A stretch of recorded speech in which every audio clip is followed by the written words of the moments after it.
E aí pessoal, tudo bem com vocês? Eu sou o professor Daniel e hoje a gente vai falar um pouco com vocês sobre a importância, né, da teoria do habitat.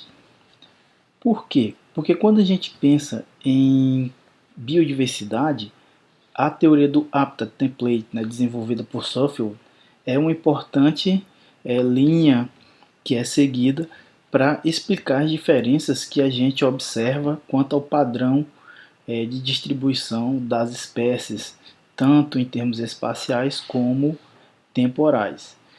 E essa teoria do habitat, né, ela está ligada à questão dos gradientes ambientais que existem no ambiente físico.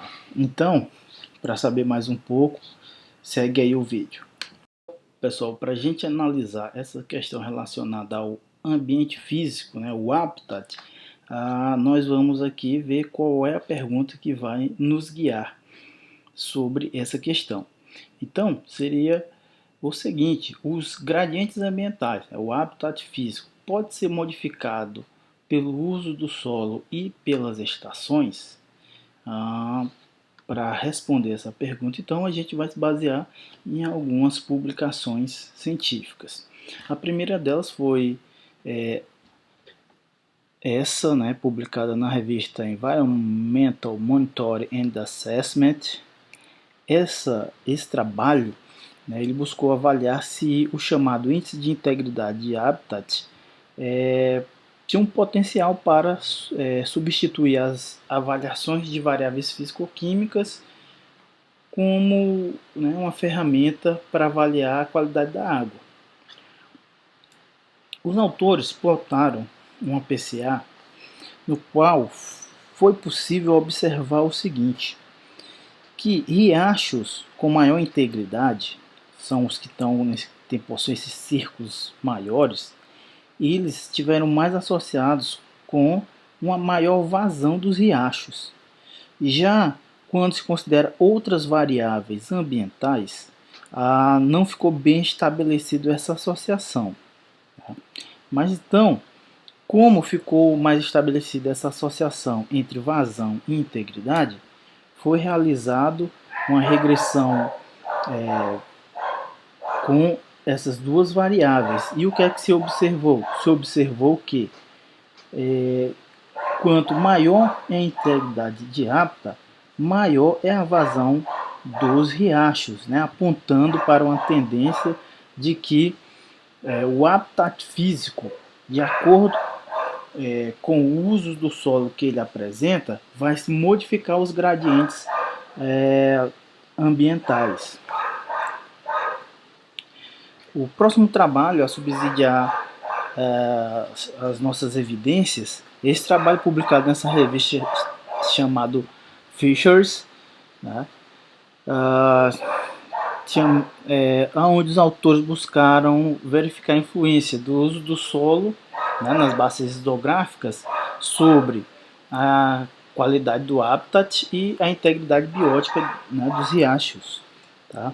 Nesse trabalho aqui, o que é que os autores realizaram? De forma geral, eles realizaram correlações para verificar a associação entre algumas variáveis da bacia hidrográfica com a questão da qualidade do habitat e do índice biótico. Aqui a gente vai dar ênfase somente à associação das variáveis com a qualidade do habitat. Tá?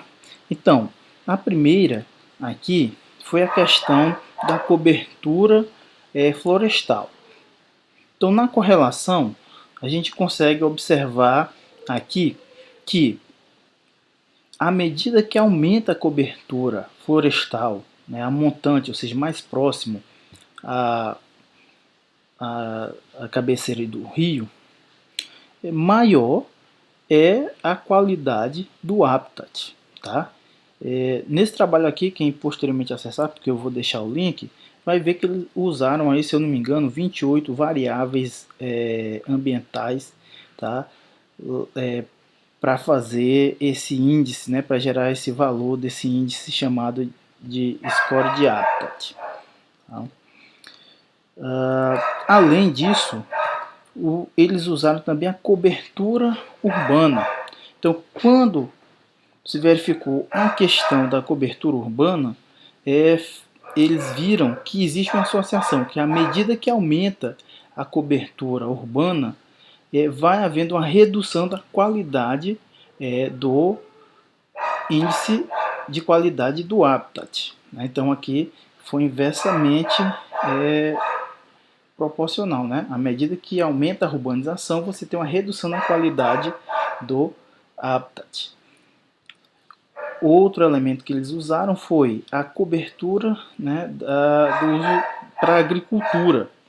Nessa daqui, eles observaram que não houve uma relação linear, mas foi possível também associar que, à medida que aumentou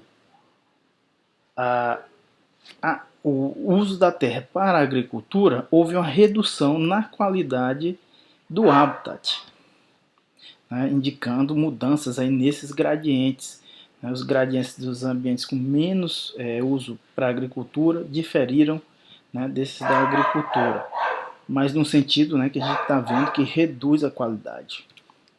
E aqui eles também mediram a cobertura, né, por uma área de água ou de terras inundadas. Tá? E aí o que é que eles verificaram? Verificaram também que quanto maior era essa cobertura de terras inundáveis e de água, né, havia um aumento na qualidade do índice, né, do habitat.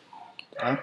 Então, aqui o que é que a gente observa e tira de conclusão que os autores também chegaram? É que a qualidade do habitat vai ser maior né, de acordo com os usos, né, do solo próximos a esses ambientes, né, que eles consideraram.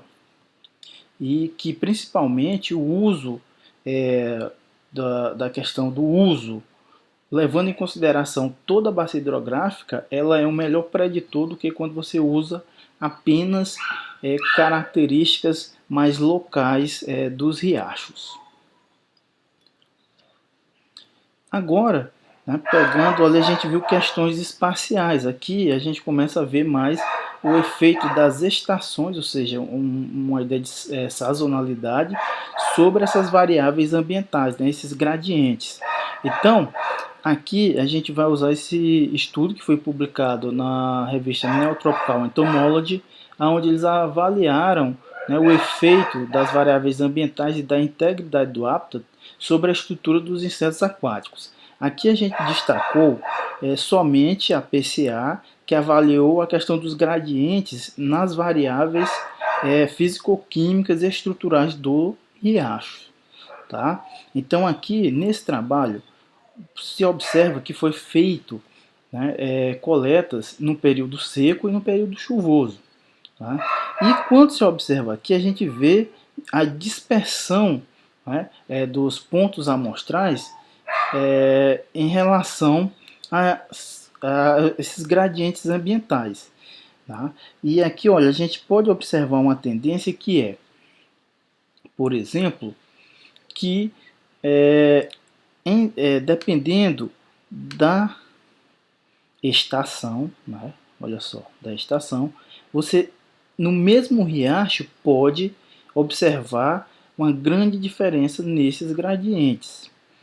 Tá? Aqui, né, quem posteriormente acessar esse trabalho vai verificar o seguinte, que por exemplo, a ponta amostral 1428 era o mesmo riacho, e a gente vê uma variância em relação às variáveis ambientais dele, né? Por exemplo, a profundidade, largura, velocidade, condutividade e a vazão. E a gente viu aqui, né, que é bastante diferente quando você considera as estações do ano.